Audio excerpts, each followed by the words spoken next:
Tous les jours, il faut être la meilleure version de nous-mêmes. Il faut qu'on avance dans la vie. Ouais, il faut. Et ce il faut... C'est clair, c'est exactement ça. Bonjour à tous, merci d'être là en ce vendredi. Et comme tous les vendredis, nous allons aborder un sujet qui a été un peu récurrent cette semaine. En l'occurrence, cette semaine, il me semble que tu avais une idée en tête. Explique-moi, raconte-moi. Oui, j'aimerais aborder un sujet. On en entend beaucoup parler en ce moment. C'est le développement personnel n'est plus à la mode. Ah! C'est-à-dire, il y a quelque temps, on a commencé à utiliser le terme un peu développement personnel et c'était justement un peu à la mode parce que ça venait remplacer la psychologie, des sujets un petit peu plus tabous. Oui. La spiritualité, ça englobait beaucoup de choses et des sujets, voilà, on a réuni plein de sujets dans ce panier-là. C'est vrai, ça fait un peu panier fourre-tout, on mélange à peu près tout et n'importe quelle discipline. Voilà, c'est exactement ça. Et quand je dis le développement personnel n'est plus à la mode, c'est que comme justement beaucoup de personnes ont fait un peu des amalgames, il y a comme un nouveau mouvement de anti-développement personnel. Ouais, j'ai vu passer une ou deux vidéos, c'est vrai. C'est vrai qu'on mais nous-mêmes. Mais oui, clairement. Parce que c'est vrai qu'aujourd'hui, quand on entend développement personnel, il y a beaucoup de coachs ou même des personnalités qui ont tendance à vouloir tout le temps nous dire 15 méthodes pour être la meilleure version de nous-mêmes, ou alors, je sais pas moi, 12 façons de se réveiller en beauté, des choses qui nous disent, tous les jours, il faut être la meilleure version de nous-mêmes, il faut qu'on avance dans la vie, il faut, et ce il faut... C'est clair, exactement ça.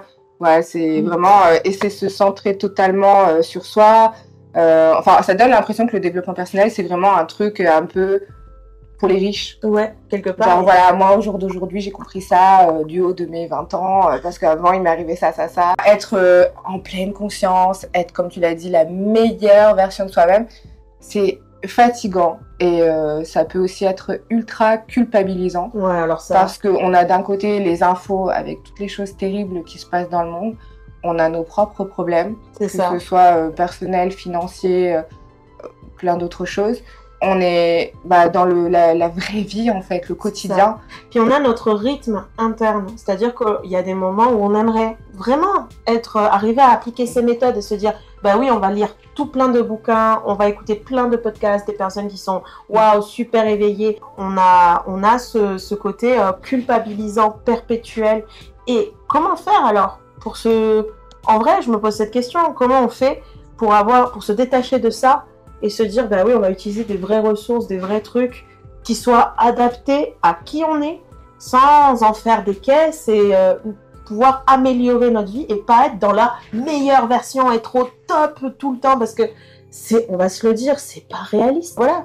Mais donc, pendant que tu dis ça, en fait, la première chose qui me vient en tête, c'est justement l'idée de toujours plus, comme si on avait un nous-mêmes. Oui. Et qu'au-dessus, il y avait un meilleur nous-mêmes. Un 2.0, une version... Oui, c'est ça. Ce qui est peut-être pas complètement faux. Non. Mais je pense que pour arriver... En tout cas, si on veut rester dans cette image de la meilleure version de soi-même, pour moi, je pense que c'est pas du tout accessible si on n'accepte pas déjà la version de nous-mêmes qu'on est aujourd'hui. C'est bien de vouloir se dire, je vais développer telle capacité, telle compétence, être inspiré peut-être par des modèles, lire des livres de développement personnel, ça nous ouvre l'esprit peut-être, que ça nous ouvre un peu les champs du possible. Mais s'il y a un trop grand décalage entre qui on est ou la perception qu'on a de soi et la version un peu qu'on nous vend de comment être la meilleure version de soi-même, ça donne l'impression qu'on ne pourra jamais atteindre ce point-là.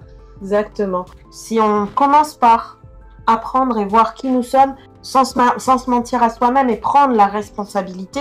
Comment sont nos mécanismes, comment nous fonctionnons par rapport même à des situations dans la vie réelle et les infos qu'on a en main. Et à partir de là, construire. En gros, l'étape d'après. Ce que j'entends par là, c'est simplement l'étape d'après. Voilà. Et genre, par exemple, toi, développement personnel, ça veut dire quoi pour toi ? Après, moi, je la connais, donc forcément, je sais ce que c'est le mot du développement personnel.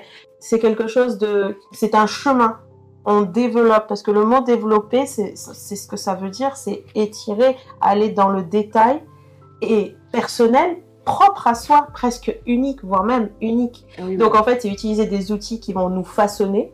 Mais genre vraiment, par exemple, dans ta vie, est-ce que tu as l'impression, toi, d'appliquer dans ton quotidien du développement personnel? Alors là, non. Je peux pas dire que consciemment, je vais aller appliquer des outils. Alors par contre, ça m'arrive que dans des situations particulière parce que j'ai travaillé avec toi et que tu m'as montré des méthodes. Là, oui, il y a des moments où je suis en conscience de certaines choses. Je me retrouve dans des situations où je ne pensais pas pouvoir me retrouver auparavant. Et c'est gratifiant aussi. Donc, tout ça, pour moi, ça fait partie du développement personnel. En fait, là où il y a, selon moi, il y a quelque chose qui est aussi important et que j'entends souvent par rapport au développement personnel, c'est qu'on a peut-être été un peu saoulés par les personnes autour de nous qui font du développement personnel et qui arrivent et qui disent ah, moi j'ai compris ça et non mais tu verras, ça c'est parce que t'as pas compris ça, mais l'étape d'après c'est ça. Et il y a en fait une sorte de hiérarchie. Ouais. On dirait qu'il y a les gens, les moldus et les gens qui font du développement personnel qui ont compris les choses. Et ces gens-là, du coup, c'est un petit peu naturel quand on découvre quelque chose de cool, on a envie de le partager, on a envie d'en parler. Et au bout d'un moment, quand ça devient un petit peu automatique dans notre vie, on peut prendre une posture vis-à-vis des autres, supérieure. Et du coup, ça, vraiment, je pense que c'est la pire chose à faire dans le développement personnel. Et c'est ce qui peut être créer le plus de réticence chez les autres. On est humain après, hein. On n'est pas... Évidemment, quand on a compris certaines choses, quand on fait du développement personnel, et ça fait partie aussi du jeu, c'est-à-dire qu'on se rend compte que y a des choses qui marchent, des méthodes qui marchent, on se rend compte qu'on se sent mieux, on s'accepte mieux, et on a envie de le partager. C'est vraiment une histoire de point de vue, et c'est pour ça que pour moi, il n'y a pas de hiérarchisation à faire. Au contraire, c'est justement laisser la place à l'autre d'être qui il est. Une fois qu'on s'est développé soi-même, qu'on a évolué, qu'on a compris des choses, quelles sont nos réactions face à l'autre, c'est ça. Qu'est-ce qui nous touche et qu'est-ce qui au contraire nous permet d'être alignés avec qui on est. Une fois qu'on a un petit peu intégré ces choses-là via des outils comme la PNL ou d'autres choses qui nous permettent la compréhension de soi, l'autre devient une richesse. Et peu importe ses croyances, peu importe où il en est dans son chemin personnel, il n'y a pas de statut, de hiérarchie. Il n'y a pas.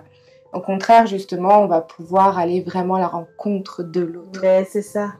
Et vivre de cette façon-là, au quotidien, concrètement dans notre réalité, ça permet beaucoup plus de tolérance, de souplesse, d'acceptation, de confiance. Et l'autre, du coup, a une place peut-être même encore plus importante. Donc, on n'a plus du tout à se sentir supérieur ou à vouloir changer l'autre. Au contraire. Donc, le développement personnel n'est plus à la mode. Et pourtant, on cherche tous quelque part à se développer soi-même et à aller vers du mieux. Là où avant, on était complètement dans le développement personnel et dans la responsabilisation à 100%. Oui. C'est-à-dire, oui, l'autre, il m'a crié dessus, mais en fait, ce qui m'a fait réagir, c'est que moi, ça venait toucher une corde sensible à cet endroit. Et on a entendu beaucoup ce discours-là de « tu es responsable de ta vie, tu es maître de ta vie ». C'est très, très... c'est bien d'avoir ce côté responsabilité, mais en fait, il y a aussi la culpabilité derrière. Ouais. Et donc aujourd'hui, c'est plus à la mode. Mais après, moi, ça me touche beaucoup ces sujets. J'adore d'aller se déresponsabiliser justement en ayant plutôt, moi, tous ces trucs qui sont maintenant à la mode. Je suis HPI. Qu'est-ce qu'il y a d'autre ? Je suis bipolaire. Je suis hypersensible. TDAH. Et du coup, d'une certaine manière, c'est ce truc-là explique ça. C'est pas ma faute, c'est ce truc-là. Et ce truc-là va prendre une place, va presque prendre toute la place. Ça va devenir notre identité. Ce qui est chouette, c'est de pouvoir un petit peu... Moi, j'adore ces sujets-là. C'est juste que du coup, on a basculé vers autre chose. Le développement personnel, c'était vraiment comprendre ses fonctionnements, prendre une position plus responsable dans sa vie.